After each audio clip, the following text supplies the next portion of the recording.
Hey guys, David here. Jadi hari ini aku mau mereview buku filsafat Plato, Matinya Socrates. Jadi buku ini sangat indah sekali seperti itu, kata-katanya dan susunan kalimatnya, kemudian percakapannya begitu sangat mengagumkan dan kadang-kadang bisa membingungkan juga ya. Apalagi aku seorang pemula, tapi aku suka membaca tentang filsafat juga. Nah, sebelum aku memberitahu apa yang tertulis di dalam buku ini sebenarnya sudah diterbitkan begitu sangat-sangat lama, sekitar mungkin tahun 1990-an di dalam bahasa Inggris, kemudian di bahasa Indonesia ini 2002 ya, 2002. Mungkin orang-orang filsafat sudah sangat-sangat familiar dengan buku ini dan aku orang yang sangat ketinggalan. Oke. Buku ini bercerita tentang percakapan Socrates dengan teman-temannya. Walaupun Socrates yang bercakap-cakap, tapi yang menulis itu si Plato ya. Plato ini muridnya Socrates. Nah, Socrates ini berbicara dengan teman-temannya di hari terakhirnya sebelum dia mati. Dia dihukum mati dengan meminum racun. Nah, sebelum dia mati, dia itu bercakap-cakap. Dan ini mengagumkan sekali ya. Orang yang akan segera mati itu pasti sangat gugup, sangat keringetan, bahkan berdoa atau sangat ketakutan lah karena akan segera mati. Tapi di sini dalam buku ini ditulis sebuah percakapan yang sangat panjang dan isi percakapannya sangat-sangat mengagumkan. Padahal si Socrates ini bentar lagi mati gitu. Nah, Socrates berbicara tentang banyak hal, tetapi aku melihat fokus mereka adalah tentang kehidupan setelah kematian. Apakah akan ada kehidupan kekal atau tidak. Dan Socrates percaya bahwa jiwa manusia itu adalah kekal, tapi tubuh manusia akan musnah dan dia memiliki penilaian tentang jiwa manusia itu lebih mulia dari tubuh. Tubuh itu tidak terlalu mulia karena tubuh bisa melakukan dosa, melakukan kesalahan, melakukan hal-hal yang immoral. Tapi jiwa itu punya keinginan untuk melakukan yang sangat-sangat baik. Itu pandangannya Socrates. Dan teman-temannya begitu sangat sering menyangkal dia dengan berbagai argumen. Tapi Socrates tetap memiliki argumen yang sangat-sangat baik, walaupun sebentar lagi dia akan mati. Kemudian ada hal yang sangat membuat aku kagum, teman-teman. Di dalam pandangannya Socrates. Socrates itu kan lahir sekitar 400 sebelum Masehi. Nah, dia sudah punya pandangan tentang tata surya yang sangat-sangat mengagumkan. Dia menyatakan bahwa bumi itu bulat dan dikelilingi oleh bintang-bintang dan bumi itu bergerak dengan stabil.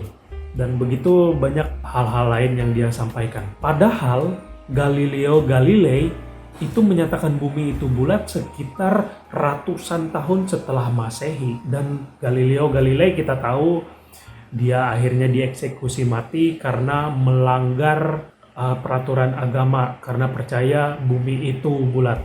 Orang-orang zaman dulu kan percaya bahwa bumi itu masih datar ya, tidak bulat.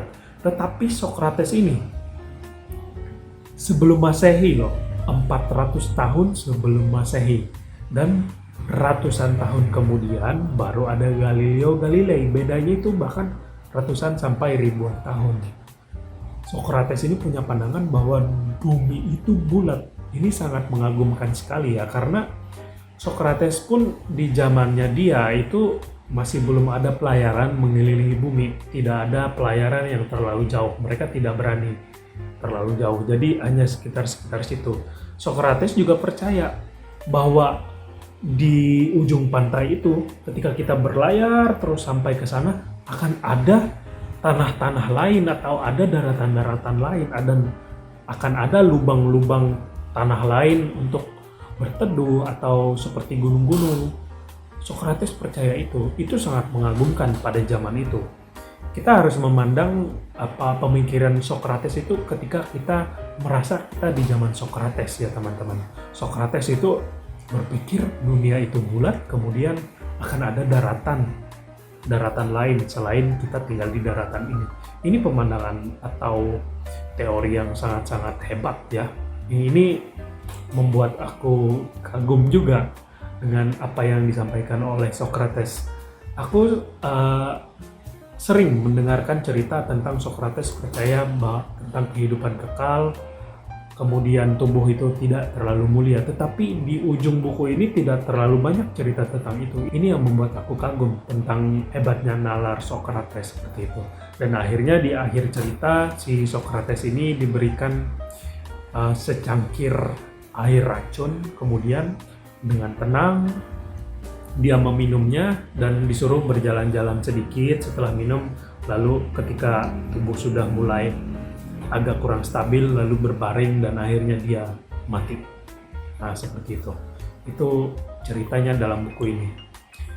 Meskipun ditulis oleh Plato muridnya Socrates, tapi isinya tentang Socrates ya. Okay, that's all about my review about this book, Plato, matinya Socrates. Thank you for watching. And if you want to subscribe, it is good for you to subscribe, karena di channel ini aku akan membahas tentang entrepreneurship dan tentang pengembangan diri dan ilmu pengetahuan yang sangat unik, yang sangat seru dan sangat bisa membantu pandangan kita tentang kehidupan ini. Oke, thank you, bye.